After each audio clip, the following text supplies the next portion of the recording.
السلام علیکم دوستو، آج ہم آپ کو ایک ایسے شخص کی کہانی سنائیں گے جس کی نادانستہ کی گئی غلطی نے اس کی زندگی کا سکون چھین لیا۔ تو دوستو، اس سے پہلے کہ کہانی شروع کریں، آپ پلیز جلدی سے چینل کو سبسکرائب اور ویڈیو کو لائک اور شیئر ضرور کر دیں، شکریہ۔ آج سے 12 سال پہلے ہمارے گاؤں والوں کو چوروں نے بڑا تنگ کیا ہوا تھا۔ وہ رات کو گھروں میں گھس کر کسی کی بھینس تو کسی کی موٹر سائیکل یا کسی کے گھر کا سامان چوری کر کے فرار ہو جاتے۔ سب لوگ تنگ آ چکے تھے اور اس صورتحال سے نکلنے کے لیے کہ چوروں سے نجات کیسے حاصل کی جائے، سب مل کر سوچ بچار میں پڑ گئے تھے۔ سب گاؤں والوں نے یہ فیصلہ کیا کہ رات کو پہرا دیا جائے۔ ہمارا گاؤں بہت بڑا تو نہیں تھا مگر کوئی چھوٹا بھی نہ تھا۔ زیادہ تر لوگوں کی اپنی زمینیں تھیں، یعنی کہ سب ہی زمیندار تھے۔ کچھ اپنی زمینوں کی خود دیکھ بھال کرتے اور کچھ لوگوں نے ہاری رکھے ہوئے تھے۔ ہماری بھی کافی زمینیں تھیں، اس لیے ہم نے اپنی زمینوں پر ہاری رکھے ہوئے تھے۔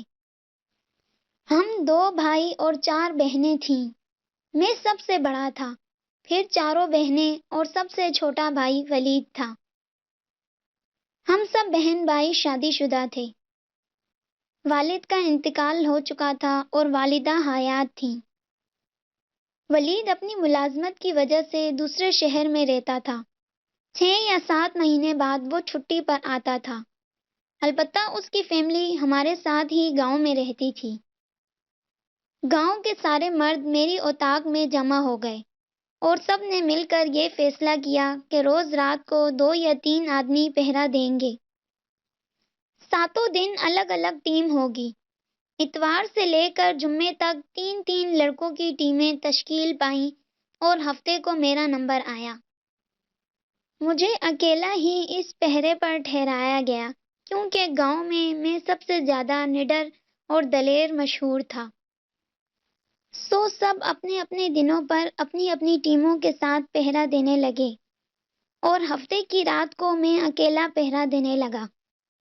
اس سے یہ فائدہ ہوا کہ چور خاموش ہو کر بیٹھ گئے۔ ہمارا حفاظت کا یہ اقدام صحیح ثابت ہوا تھا۔ اس روز ہفتے کا دن تھا۔ میرا بھائی ولید چھٹی پر آیا ہوا تھا۔ وہ صبح ہی صبح گھر پہنچ گیا تھا۔ میرے اور اپنے بچوں کے لیے وہ بہت سارے تحفے بھی لایا تھا۔ میرا بھائی بہت خوش تھا کیونکہ اس مرتبہ وہ 3 ماہ بعد ہی چھٹی پر آ گیا تھا۔ مگر ہمیں کیا خبر تھی کہ اگلا دن ہم پر قیامت بن کر ٹوٹنے والا ہے۔ اس روز ولید کی پسند کے طرح طرح کے کھانے پکائے گئے تھے کیونکہ ولید کھانے پینے کا بہت شوقین تھا۔ کھانے کے بعد سب ولید کے ارد گرد جمع ہو گئے، کچھ ادھر ادھر کی باتیں کیں اور پھر سب اپنے اپنے کمرے میں سونے کے لیے چلے گئے اور میں اپنی ڈیوٹی یعنی پہرے پر جانے لگا۔ کاش اس وقت ہم ولید کو بتا دیتے کہ رات 11 بجے کے بعد گھر سے نکلنا سب گاؤں والوں کے لیے بند ہے۔ چوروں کی وجہ سے رات 11 بجے کے بعد کسی کو گھر سے نکلنے کی اجازت نہیں تھی۔ میں اپنی بڑی حویلی کی چھت پر بیٹھ کر پورے گاؤں پر نظر رکھتا تھا۔ اس روز بھی رات 11:30 بجے لائٹ چلی گئی تھی اور میں نے اپنے آپ کو مزید چوکنا کیا ہوا تھا۔ ہماری حویلی کے پیچھے ہماری اوطاق تھی جس کا بڑا صحن تھا اور وہیں بھینسوں کا باڑا بھی تھا۔ رات کو ساری بھینسیں اوطاق کے صحن میں باندھی جاتی تھیں۔ لائٹ کے جانے کے بعد چاند کی مدھم سی روشنی ہر سو پھیلی ہوئی تھی۔ اچانک میں نے دیکھا کوئی بندہ اوطاق کے صحن میں کھڑا ہوا ہے اور وہ آہستہ آہستہ بھینسوں کی طرف جانے لگا ہے۔ مجھے اپنے نشانے اور اپنی طاقت پر بڑا گھمنڈ تھا، سو میں نے اسے چور سمجھ کر اس کا نشانہ باندھ لیا اور فوراً گولی چلا دی۔ گولی بالکل نشانے پر لگی اور ایک چیخ سی گونجی، وہ چیخ جو میں لمحے کے 1000ویں حصے میں ہی پہچان گیا تھا۔ وہ چیخ میرے بھائی ولید کی تھی۔ گولی کی آواز پورے گاؤں نے سن لی تھی اور سارا گاؤں ہماری اوطاق میں امڑ آیا تھا، اور سب کے منہ پر ایک ہی لفظ تھا: چور چور چور۔ مجھے بھی اور کچھ نہ سوجھا، میں نے بھی چور چور کرتے ہوئے اس طرف دوڑ لگا دی۔ سب سے پہلے ہمارا نوکر وہاں پہنچا اور اس نے ولید سے پوچھا کہ کیا ہوا تھا، تو ولید نے دیوار کی طرف اشارہ کیا کہ اس طرف سے گولی آئی تھی۔ لمحوں میں اوطاق میں لوگوں کا سیلاب امڑ آیا تھا۔ سب کے منہ پر ایک ہی بات تھی کہ ولید کو چور نے مار دیا ہے۔ گاؤں کی ڈسپنسری کا ڈاکٹر بھی بھاگتا ہوا آیا۔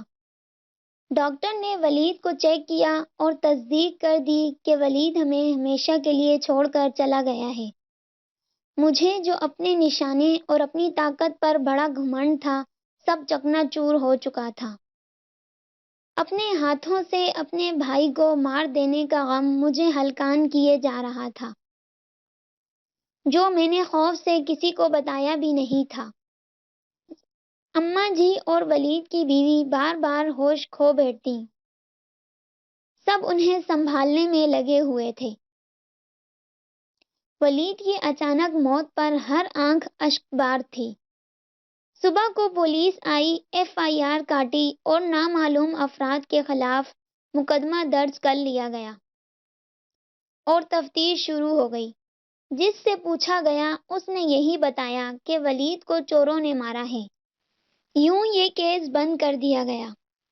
وقت بہت بڑا مرہم ہوتا ہے، سو وقت گزرنے کے ساتھ ساتھ سب کو صبر آ ہی گیا۔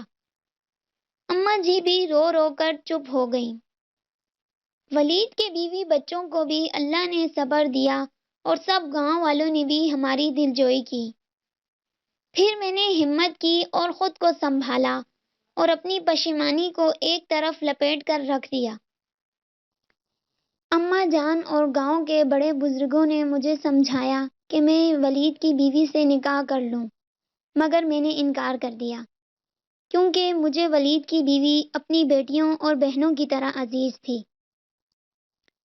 پھر میں نے خود کو اپنی اولاد کے ساتھ ساتھ ولید کے بچوں کے لیے وقف کر دیا اور اپنے بچوں سے بڑھ کر ان کو چاہا۔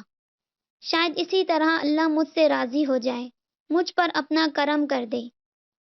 میں ہر وقت اپنے اس گناہ کی معافی مانگتا رہتا ہوں، اور میں اللہ کے نام پر فلاحی اداروں میں بھی باقاعدگی سے چندہ دیتا ہوں۔ بے سہارا اور غریبوں کی مدد کرنے لگا ہوں۔ یہ سب کر کے میرے دل کو عارضی سکون تو ملتا ہے، لیکن لگتا ہے احساس جرم بڑھتا ہی جا رہا ہے۔ وقت اپنی رفتار سے چل رہا ہے، وقت بھلا کبھی کسی کا انتظار کرتا ہے؟ اماں جی بھی ولید کی موت کے بعد کئی بیماریوں میں مبتلا ہو گئیں اور پھر ایک دن ہمیں خاموشی سے چھوڑ کر ولید کے پاس چلی گئیں۔ میں نے اپنی 2 بیٹیاں بیاہ دیں اور 2 ابھی چھوٹی ہیں۔ میرا کوئی بیٹا نہیں ہے، بس 4 بیٹیاں ہیں۔ البتہ ولید کے 2 بیٹے ہیں اور اب یہ دونوں ہی میرے وارث ہیں۔ ان کی کامیابی کے لیے ہر وقت میرے لبوں سے دعائیں نکلتی ہیں۔ احساس گناہ آج بھی مجھے چین سے جینے نہیں دیتا۔ میں اپنے نادانستہ جرم کا اعتراف اپنے گھر والوں اور اپنے رشتہ داروں سے نہیں کر سکتا، کیونکہ مجھے ڈر ہے کہ اگر میں نے انہیں بتایا تو بہت برا ہوگا۔ میرے بھائی کے بیوی بچے مجھ سے نفرت کرنے لگیں گے، کیونکہ میں نے انجانے میں ہی صحیح مگر کسی کا سہاگ اجاڑا ہے اور اپنے ہی بچوں کو یتیم کیا ہے۔ اس جرم کی خلش میرے دل میں پیوست ہے، شاید یہ خلش موت ہی دور کر سکتی ہے۔